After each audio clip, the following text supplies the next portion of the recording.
And here we go with another Elf Girl series.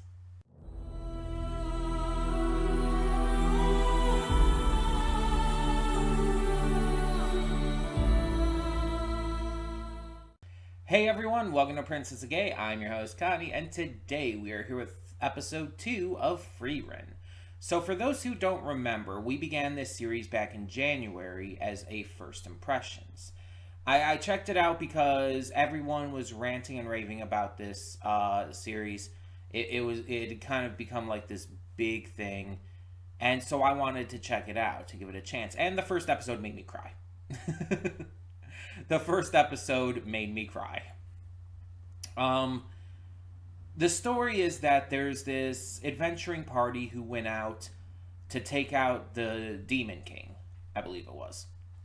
And after having accomplished this goal and saving the realm, they return to the city and celebrate, basically. They celebrate all this time having spent together. Like, I believe it's been 10 years, which to most of the party is a lot, but to Frieren herself is nothing at all. Because Frieren is an elf, and they have naturally longer lifespans. 10 years isn't really a lot to someone like her. She spends time with them. They go off to see, or like they plan to go off to see this meteor shower or something, but like the timing doesn't work out or whatnot. So they agree to meet up again in, I think it's 50 years, when the meteor shower is going to come by again. And so then the series skips ahead to those 50 years. She reunites with all of her friends and goes on this one last journey, and they go and see the meteor shower. After which, one of her friends, I believe by the name of Himmel, passes away. He dies happy, thankfully, having gotten to have this one last great experience with those that he considered friends. And I'm already getting emotional just remembering it. Wow, that actually really hit. Um, and I'm just, it's not even just what happened there, it's what I know I'm about to mention here. Because at his funeral, like, Frieren and even the priest, whose name I can't remember, they don't seem to have much of a reaction, and even people are calling them out on it. But at the burial, when he's being lowered into the ground, Frieren breaks. This normally stoic character who has not understood this passage of time issue and how it means differently for people who don't live as long, she breaks down in tears, realizing that she never put in the effort to know her friends, that she never put in the effort to really know them, to really learn about who they were and understand them. And she learns that those 10 years that seemed insignificant to her were in reality a good period of time for everyone else, a long period of time that they valued greatly. It was a significant portion of their lives, even if it wasn't for her. And she wishes she would have put in more effort to understand that and understand people beforehand. So sometime later, she re-meets with the priest again, and he asks her to take on his ward as an apprentice, this young girl named Fern. And Frieren doesn't want to do so at first, but she ends up seeing Fern's ability firsthand, and you could tell there's something there. There's a connection that's going to build a bond between them. And this is going to definitely help Frieren learn to understand what she was missing before. On top of that, probably going to help her forge connections with other characters too.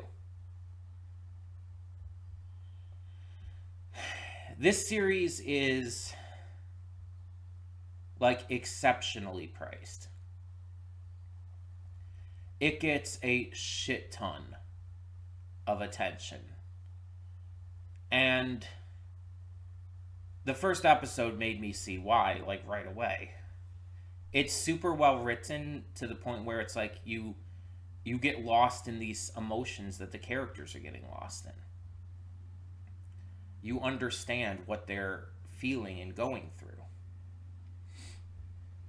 So it hits a lot harder, even just thinking back to it.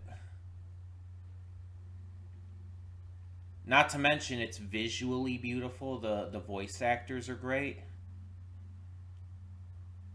It's really one of those anime, at least based off the first episode, that really just works. There is definitely effort put into this. And I don't know if this is based off of a manga or a light novel or whatnot.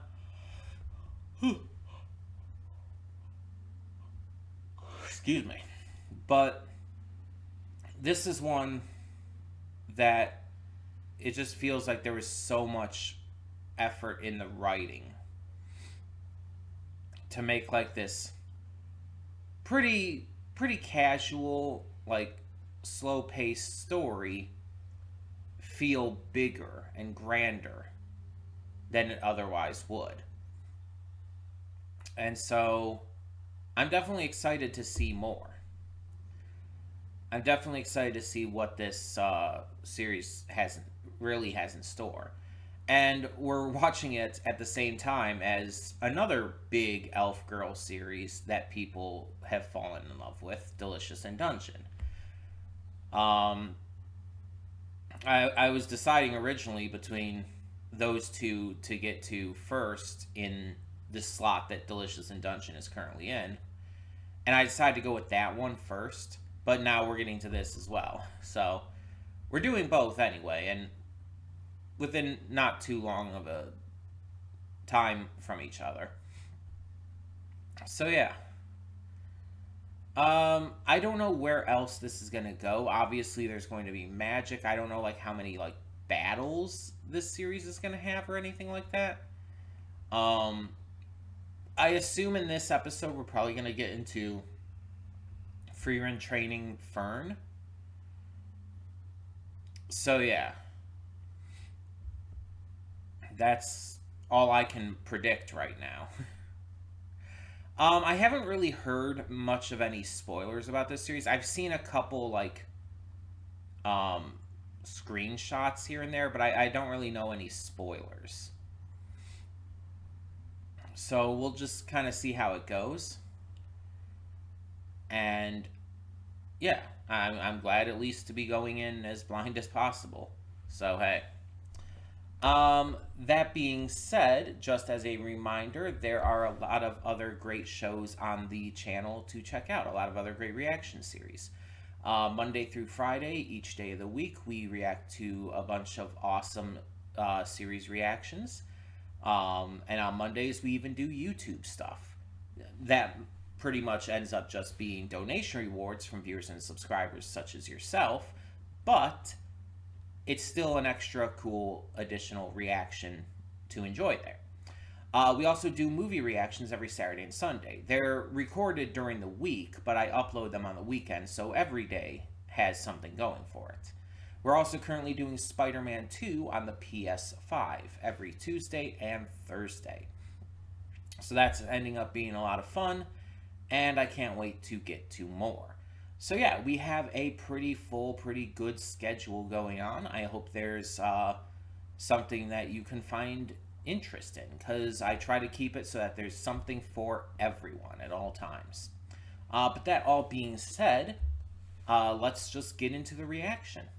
So when the screen fades to black, pause this redirect and go to the description below. Follow the link to the reaction because yes, we do redirect all of our reactions here. Just to avoid copyright issues here on YouTube because, you know, YouTube. So because of that, everything is redirected to another site, but on the upside, that means everyone, and yes, I mean everyone, gets to see the full reaction for free. No paywalls, no Patreon. Everyone gets to see the full reaction for free. All you have to do is go to the link. You don't even have to sync up your own video. So, hey, there you go. So go down to the description below, click the link to watch the reaction, and then come back here to the redirect and resume play. Because after fades to black, then fades back in, everything from that point forward will be my afterthoughts and will contain not just spoilers to the episode, but my general thoughts on what happened within. So, all of that being said, though, thank you as always so much for tuning in, and I will see you at the reaction. And we are back, and we'll begin with spoilers in 3, 2, 1, now. So first of all, I did wait and listen to the entire ending theme after I cut it off and everything. I actually think that song works better to represent the anime than the opening theme does.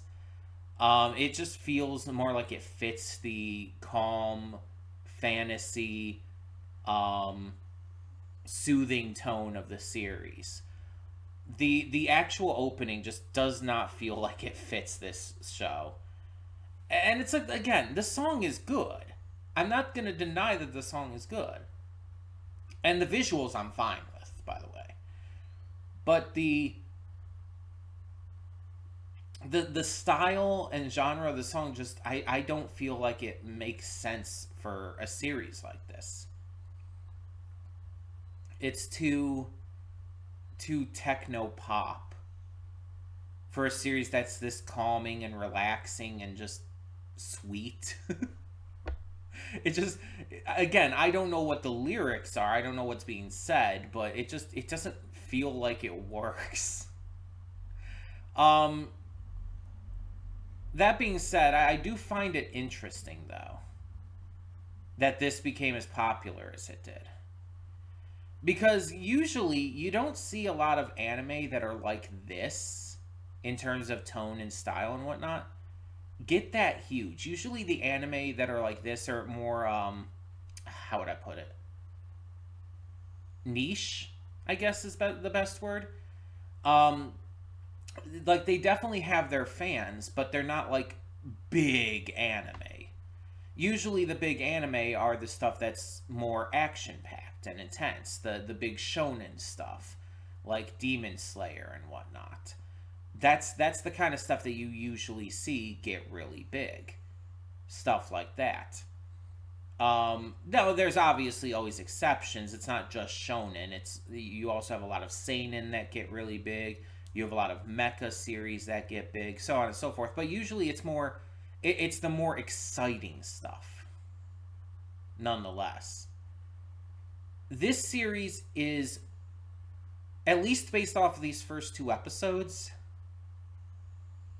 kind of the epitome of what it means to be a comfort show.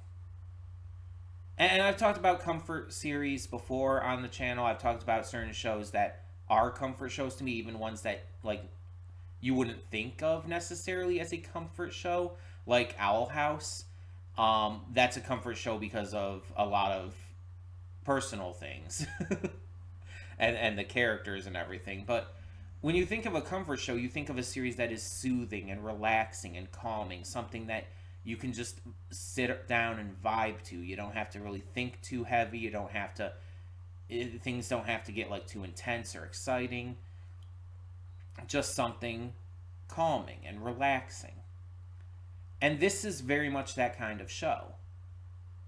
It's, like, to put it simply, watching it feels like a warm hug. And I mean that in all like honesty and genuineness. It feels like a warm hug. It feels like an embrace from someone you care about.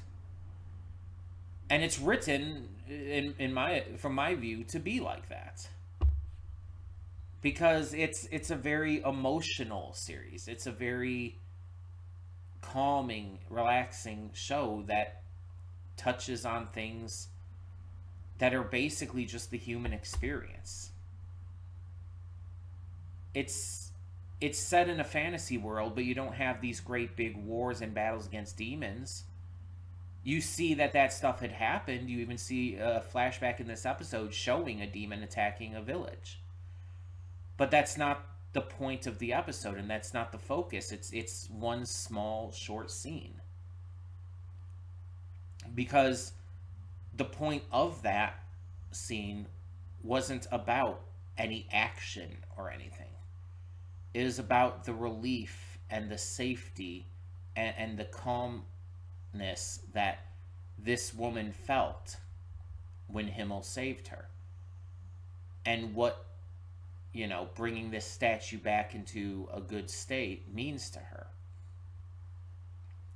And that connects to Frieren herself, who was good friends with Himmel and regrets that she didn't learn to appreciate him in his life, and only really came to understand these feelings after he had already died.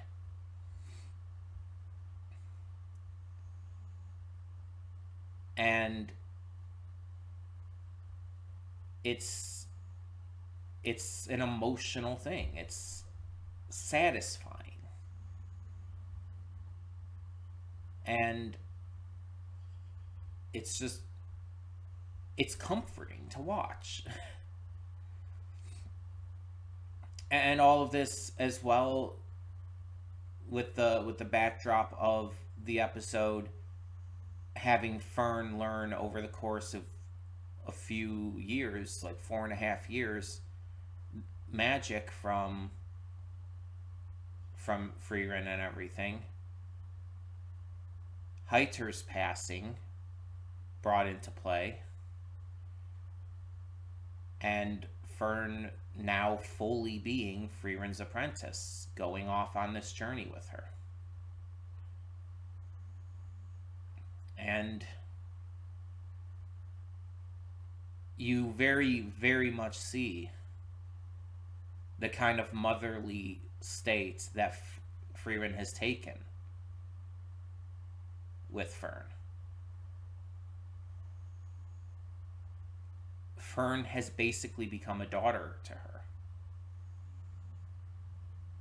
And it doesn't need to be said. It's understood.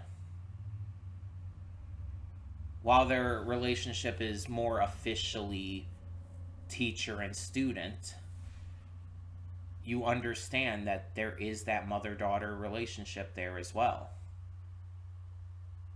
You see it in their interactions. And it's wonderful, honestly. And you get to see how Fern grows in her magic and accomplishes her goal of reaching that rock. You see how easily she's able to do certain spells later on, such as just floating up to the top of the tower, just like Frieren did. You see the progression of her training and everything.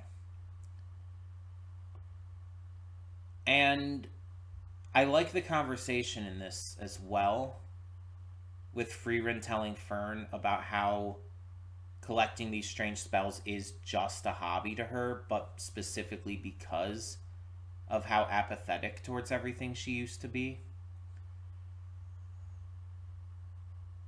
That she's basically found something to do with her life, to express herself in. And Fern, let's be honest, is very sheltered, I guess you could say. she's very much restricting her emotions, and it's pretty clear, and it's understandable why, because this girl is an orphan. She lost her parents. It's not specified how, but she lost her parents. She was suicidal. Heiter saved her life, gave her meaning, but instead of like expressing that, she focused entirely on trying to pay him back by showing him that she could take care of herself once he was gone. She knew he was going to die. It was obvious. So she wanted to be able to prove that she would be okay, to ease his passing. And although, like she says, it could have been anything, it's also like Frieren says, she chose magic. That was an active choice she made. And that's why she didn't want to give up, why she wanted to keep going, even in the pouring rain, even when Heiter was, you know, literally in his deathbed. She wanted to make sure that he knew before he passed she would be okay. And because of that, she kind of stifled her emotions. She focused so heavily on accomplishing this goal that it's all that really mattered to her, and it's all she focused herself on. And it's clear that through this relationship with Frieren now, she's going to be able to open up more, and she's going to see the value in opening up more. She's going to be learning about things other than magic, things that she didn't really get to learn about because she was so focused on that one thing. She's she is just like Frieren in that regard. Frieren put so much into magic that she never understood people. And that was her biggest regret when Himmel died. When she realized she truly cared for him, greatly cared for him. And so she put her effort into experiencing new things, even if just, a hobby of getting some strange magic and all. And she's going to be able to teach that to Fern in a very natural, like, believable way.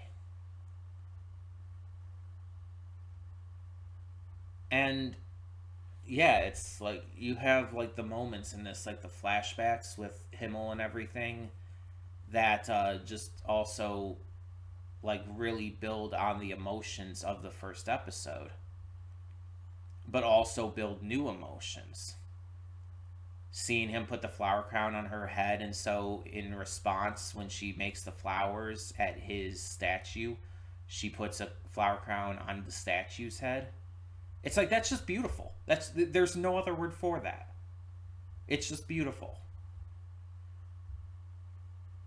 It's like, that's the kind of shit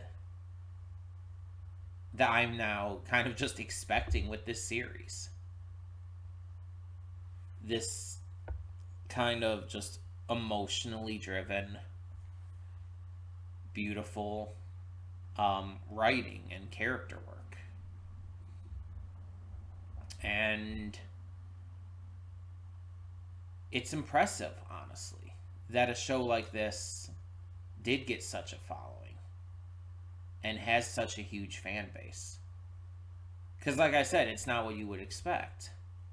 But it's great that it is getting a big fan base, because that means people are, taking what this series is saying to heart. And that's honestly a really good thing in today's day and age. This series is really teaching a message about our connections with others. And in 2024, that's kind of a big deal. Kind of something that a lot of people don't put as much into in some cases. I mean, people still have friends and everything. There, people still make connections, but let's be honest, there is a little bit of a loss to that comparative to how it used to be in a lot of cases. And